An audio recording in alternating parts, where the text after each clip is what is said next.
Cuando tenemos una recta como la que vemos en la imagen y queremos calcular la pendiente de esa recta, acudimos a la fórmula m es igual a y2 menos y1 sobre x2 menos x1,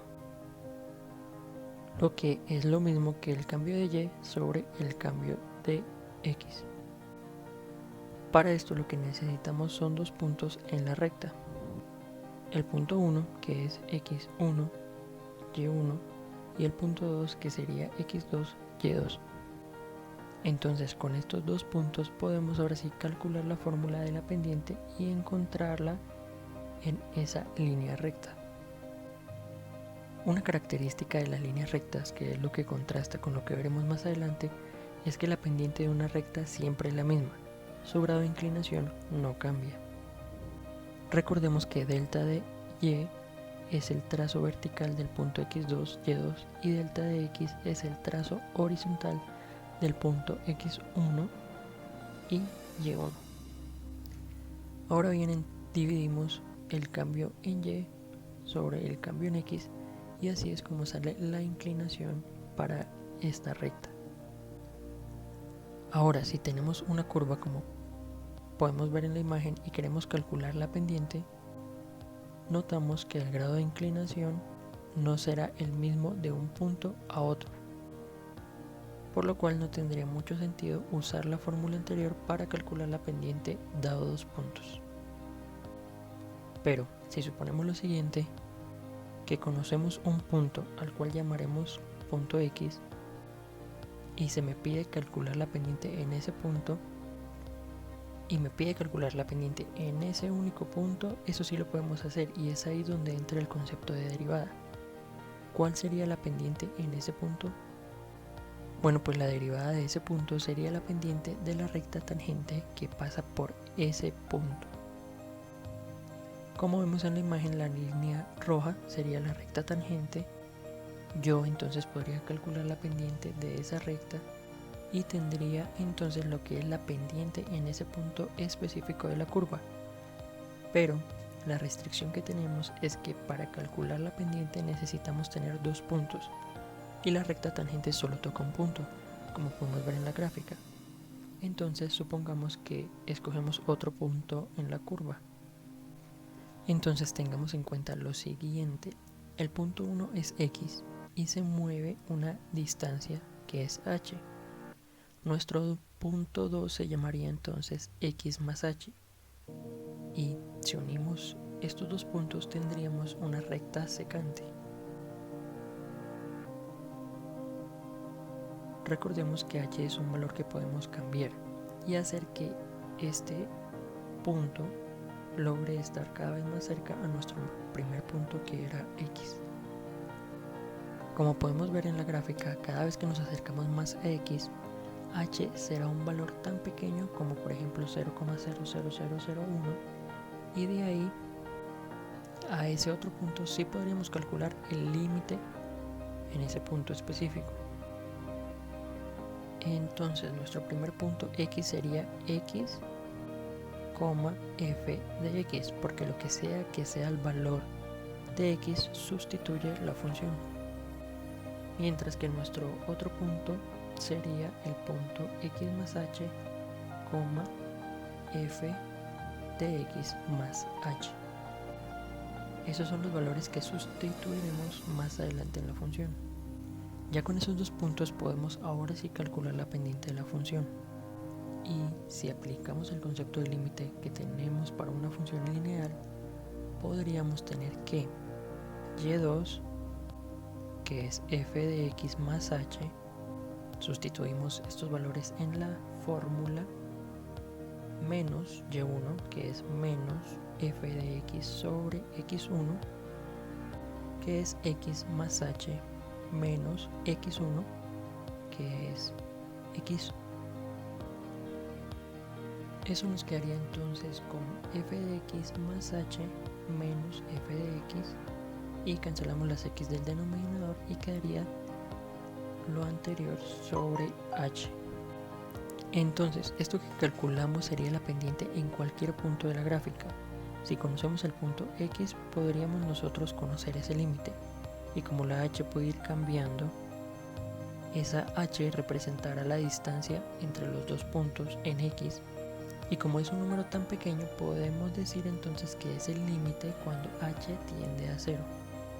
Entonces ese sería el límite de la derivada en x.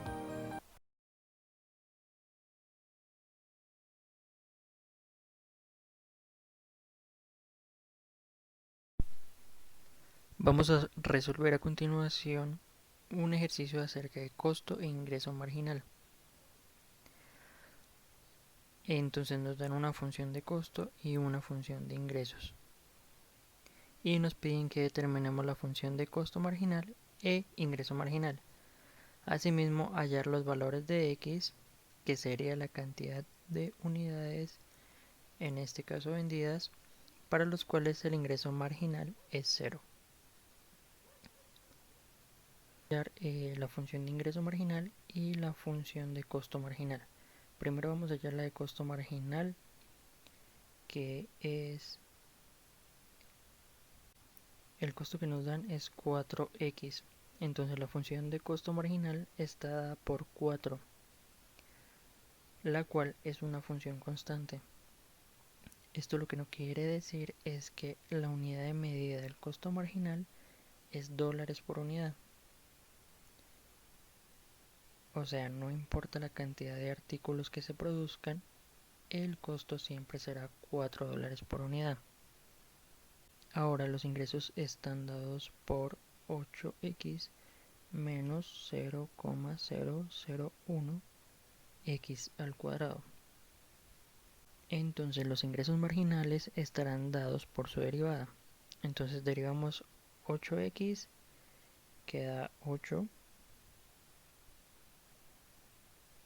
menos 0,001, que es una constante con una función, y lo multiplicamos por la derivada de su función. La derivada de x al cuadrado es 2x. Entonces los ingresos marginales estarán dados por 8 menos 0,001, que al multiplicarla pues por 2x me queda 8 menos 0,002x.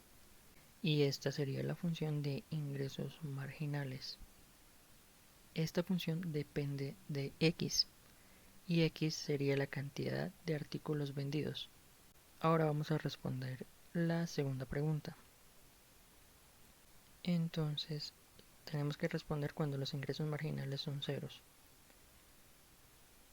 Entonces sería 8 menos 0,002x igual a 0, igual a 0,002x. Ahora pasamos a dividir y queda x es igual a 8 sobre 0,002, lo que es igual a 4000. Esto significa que 4000 unidades vendidas me dará un ingreso marginal de 0. Esto quiere decir que después de 4000 unidades el ingreso no cambia, porque el ingreso marginal mide el cambio. Esto se puede interpretar también como la cantidad de unidades vendidas óptimas para obtener el mayor ingreso. Entonces es lo ideal vender 4000 unidades para obtener el mayor ingreso posible. Tenemos ahora este otro ejemplo que nos dice: suponga que un líquido se produce mediante cierto proceso químico y la función del costo total, C, está dada por C de x igual a 6 más 4 raíz de x, donde C de x, dólares, es el costo total de la producción de x litros de tal líquido. Según el enunciado anterior, nos pide determinar el costo marginal cuando se producen 16 litros. Tenemos entonces la función c de x es igual a 6 más 4 raíz de x, lo que es igual a c de x igual a 6 más 4 x elevado a la 1 medio. Entonces derivamos esa función, la cual finalmente nos queda c' de x es igual a 2 sobre x a la 1 medio. En este punto la respuesta nos dio en término de potenciación. Lo que vamos a hacer a continuación es pasarla a término de radicación. Nos quedaría c' de x es igual a 2 sobre la raíz de x. Lo que hacemos ahora es reemplazar x por 16, tomando la derivada anterior que era c' de x es igual a 2 sobre raíz de x. Recordemos que esto es en términos de radicación. Reemplazamos el valor de x donde nos quedaría c' de 16 es igual a 2 sobre la raíz de 16. Esto nos da 2 cuartos, lo cual nos daría finalmente c' de 16 igual a 0.5, que es el costo de producir 17 litros.